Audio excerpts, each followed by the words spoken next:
Tonight, the 5 Richmond Public School bus drivers fired after they spoke out at a school board meeting back in April are finally returning to work. 8 News reporter Sarah Molina has been following this story for months now. She joins us live in studio to share these now joyous details. Sarah.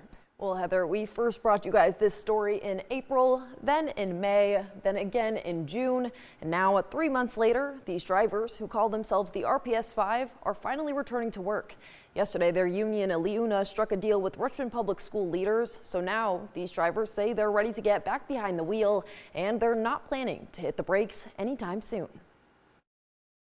Did you guys think this day was ever going to come? Yes. Since April 25th, these 5 Richmond Public School bus drivers, known as the RPS 5, have been fighting for reinstatement. We didn't do anything wrong. We just had to sit and wait for somebody else to realize that we needed to be back at work. The terminations, a result of a school board meeting on April 8th. That day, the RPS 5 say they advocated for overtime pay outside of City Hall before heading into the meeting. Though they were joined by other bus drivers, the RPS 5 were the only ones fired. What do we demand? Justice! RPS considered the demonstrations to be a strike, something not allowed under the workers' contract. But now, it's been a long time. The kids, parents, teachers saw me.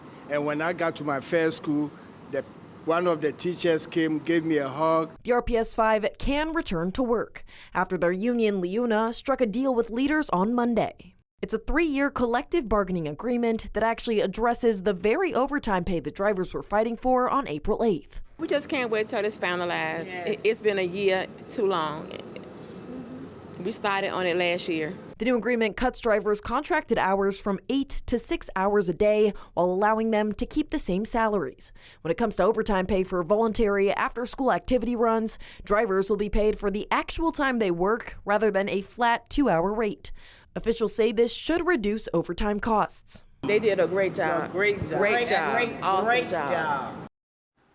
Now, yesterday, Superintendent Jason Camera said he was delighted to come to an agreement with the drivers.